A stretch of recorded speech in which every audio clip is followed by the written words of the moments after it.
there are a couple major problems that will prevent you from being able to do this.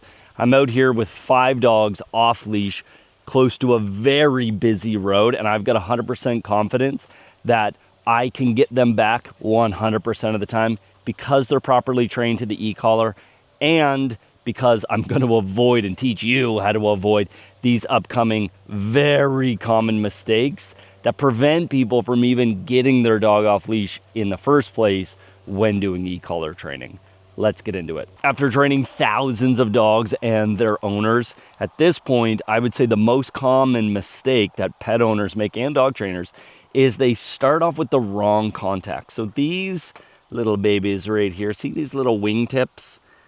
That means it's going to get through the fur and make contact. If you don't have the right contacts and you use just the standard ones that come with it, which will work with a lot of dogs. I mean, I can get these to work with just about any breed, but it means a lot more grooming. It means a lot more manipulating. It means a lot more double checking versus this is going to go through that fur and make contact with the skin, because if it doesn't make contact, it doesn't work. So I've got these standard contacts on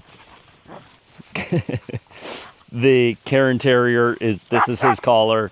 This is the Shepherd's. I would put this on the Lab, the Pit Bull. I used to have a Springer. I had standard contacts. But my Great Pyrenees, my Maremma, I've personally owned Huskies. I'm not that crazy. I'd put it on a Husky. There are different contacts that Ecollar Tech makes. Same thing with Dogtra. And the cheap companies, we don't fool around with the cheap companies. Which leads to the second problem, which is you have the right contacts, but it's not on tight enough. If it's not on tight enough, it doesn't work. And then it's really unfair to the dog, because what happens is it's not touching, right? Or it's like, let's say it's like just hovering.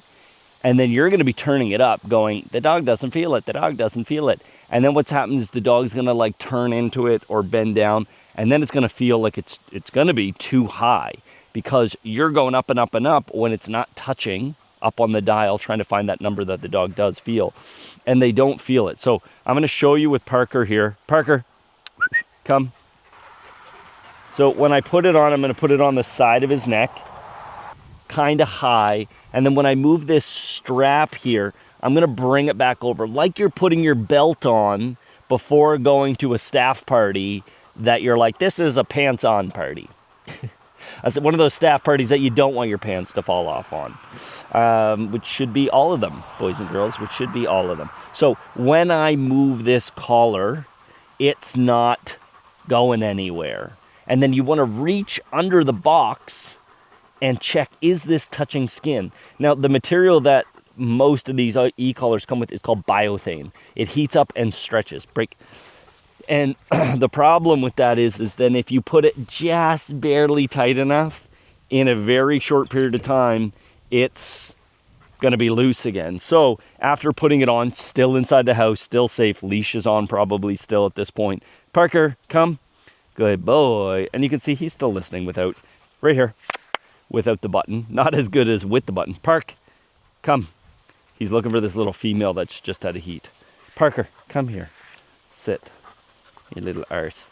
Okay, so then I want to reach back, check under those contacts. Storm, you're being such a flirt right now, and it's not helping this video. So, double check that we have contact. The next biggest mistake that people make is they just let their dogs go without actually checking the number. And some of you are watching this going, I've checked the number. It's on tight enough. It's whatever. Did you turn it on? Did you turn it? How do you know you turned it on? Before I ever go out with the dogs, before I ever put it on the dogs, I should say, I hit the T button. T stands for tone, but I actually think it stands for test, the way I set it up. So I turn on the collar, I hit the vibration button.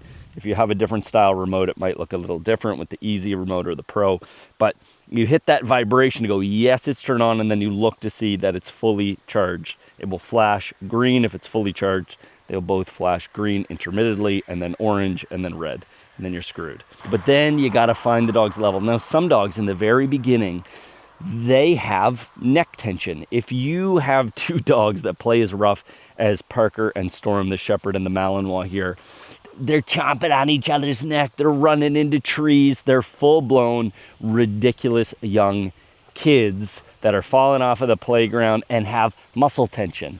Well, the e-collar is the closest thing that you can get to a TENS machine without it being a TENS machine, which means it's going to pulse the muscle as opposed to the cheap ones, which pinch the nerve, which is why you're more likely to get vocalization and, just not great outcome with a lesser brand than Ecollar Tech. They didn't pay me to say that, but I am accepting sponsors at any point. So Ecollar Tech, closest thing to a TENS machine, it will literally pulse that muscle. But in the process of finding your dog's level for the first time, you can, and I have many, many, many times gone very high with no response.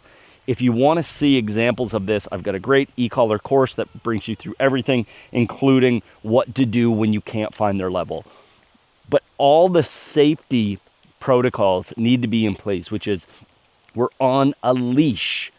That's the number one thing, that leash is not connected to the e-collar. Because if the dog starts to pull this way and you're pulling on the leash attached to the e-collar, it's going to tighten the e-collar or loosen it, depending where you have it connected, and then the number's not going to be a true number. So try to find that number indoors or in your backyard with the least level of distraction. If you have a very nervous dog, using the e-collar inside, trying to find their level if you're above, let's say if you get above 15, I would go outside. And the reason for that is at least then we can distract the dog easily if and when if we go too high.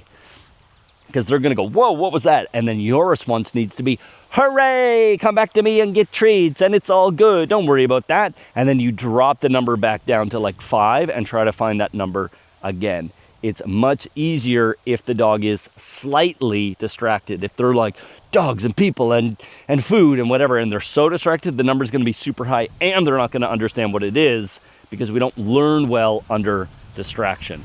Questions, comments, put them below. Check out the Ecollar course, link in the description. Know what you're loved. See you in the next one. Bye, meow.